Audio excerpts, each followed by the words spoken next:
वंदे पुरुषोत्तमम। सुशिक्षा किस तरह से आत्म स्वावलंबी, आत्म मर्यादा, आत्मनिर्भर तथा पर्सनालिटी को डेवलप करती है, चाहे वो नारी के लिए हो और चाहे वह पुरुष के लिए हो। ये शिक्षा किस तरह से हमारी पर्सनालिटी को डेवलप करती हैं, शिक्षा किस तरह से आत्म मर्यादा को बढ़ाती हैं और किस तरह से आत्मनिर्भर कर देती हैं। ये से टॉपिक के ऊपर परमदयाल शिष्य ठाकुर अनुकूल चंद्र जी का जो दर्शन है, उस दर्शन के ऊपर दो बातें रखने का प्रयास कर रहा हूं। शिक्षा, पहले तो ये शिक्षा को हमें समझना है। शिक्षा अर्थात जो हमें शिखर तक ले जाए। तो ये शिखर तक अर्थात extreme point of every side, उस एक्सट्रीम तक ले जाने के लिए ज्ञान की जरूरत होती है। तो ये किस तरह का शिक्षा हो कि हमें उस क्षेत्र के अंतिम लक्ष्य तक हम पहुंच सके, उस यात्रा को कर सके। सबसे पहले हर वस्तु का एक स्वरूप होता है और एक वास्तविक स्वरूप होता है। साधारणतः हम लोग स्वरूप को लेकर के मशगूल रहते हैं, वास्तविक स्वरूप को समझ नहीं पाते हैं। अर्थात ज्ञान हमारी वास्तविकता के ऊपर जो पर्दा है, उस पर्दा को अगर उठा दे तो हमें ठीक ठीक दिखाई देने लगता है। हम लोग इसे कहते हैं स्वावलंबी, जो नारी स्वावलंबी की बात आती है, सशक्तिकरण, इंपावरमेंट ऑफ वुमेन। ये इंपावरमेंट ऑफ वुमेन क्या है? क्या ये समाज के प्रति शासन करना? क्या अपने दबदबाव परिवार में बना के रखना? क्या अपने के नीचे सबको दबा करके रखना? ये इंपावरमेंट ऑफ वुमेन है? नहीं। उनकी शिक्षा, उनकी मर्यादा और उनकी जो एक मार्मिकता है, समाज में उनका जो स्थान है, वो सदैव सर्वोपरि है। जननी मां के स्थान को सुशोभित कर रही है, क्योंकि नारी जन्म देती है जाति, तो जाति के वो जनक है, इसीलिए मां श्रेष्ठ है। और मां उच्चारण करते ही इस देह के अंदर के सारे अवगुण वो छिपने का प्रयास करते हैं।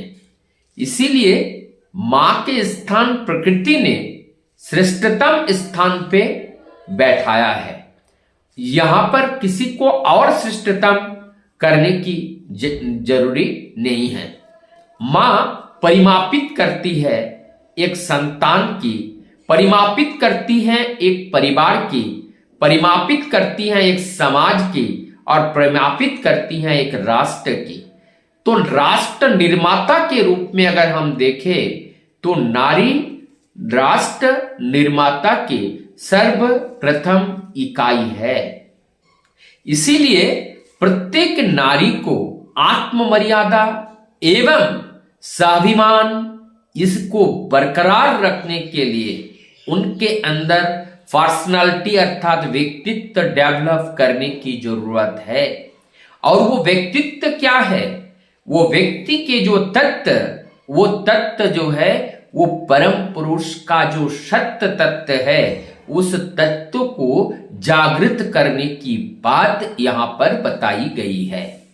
जैसे ठाकुरत्व मतलब ठाकुर के जो तत्व है, जब एक मनुष्य के अंदर जाग उठता है तब जाकर के उनकी बोध का जागरण होता है और उस बोध के जागरण के माध्यम से उनका चलना, बोलना, करना, सब जो कार्य प्रणाली है वो एक उनके एक स्वभाव में परिणत हो जाता है और उससे उनको एक सही दिशा में ले जाती हैं।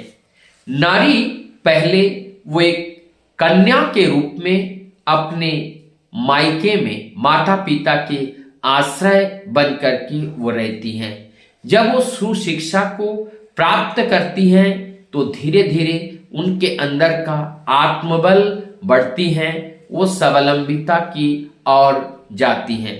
और ये मनुष्य स्वावलंबिता को प्राप्त कर सकते हैं और उसके मूल में है वास्तविक उद्देश्य को जब तक हम समझते नहीं हैं तब तक हम भटकते रहते हैं। क्या हमारे जीवन का वास्तविक उद्देश्य केवल बड़ा होना, शादी करना, संतान संततियों को धरती पर लाना और उसको बड़ा करना, उनको विवाह करा देना और उसके बाद जीवन को समापन करना और खा पी करके आनंद में रहते हुए अपने जीवन को व्यतीत करना, क्या ये जीवन का ध्येय है? क्या ये जीवन का अध्याय है? क्या यही हमारी जीवन की शिक्षा है? शिक्षा हमें ये ज्ञान देती है, ये सब जरूरी है। इसके साथ एक प्लस है और वो प्लस क्या है? और वो प्लस है वास्तविक सत्य को संचारित करना, इम्पार्ट करना। वो सत्य का जो आचरण चाल चलन चरित्र है उसी को इम्पार्ट करना, मैन टू मैन उसको पहुंचाना। और ये जब हम करने में सक्षम हो जाते हैं तो शिक्षा हमें सफल होते हैं। एक नारी अगर वो स्वावलंबी बन करके खड़ी हो जाए तो एक परिवार को और सुंदर बना सकती हैं। स्वावलंबी का अर्थ यहाँ पर मैं अर्थ से नहीं बता रहा हूँ, अर्थ के अलावा और कुछ है। संस्कार संस्कृति को बरकरार रखने के लिए और अपने सत्य निष्ठा को बरकरार रखने के लिए जो सदाचार परायण होकर के प्रत्येक दिन नित्य कर्म के रूप में यजन याजन स्वस्त्यानि सदाचार इष्ट भेति परायण होकर के जब हम चलते हैं तब हमारा ये जीवन एक सुंदर मनुष्य के रूप धारण करती है। नारी है तो वो नारी का रूप, पुरुष है तो पुरुष का रूप, और वो एक स्वच्छ इंसान के रूप में वो तैयार होता है। और एक सच्चा इंसान के रूप में जब वो तैयार होते हैं उनके अंदर व्यक्तित्व पर्सनालिटी डेवलप करते हैं।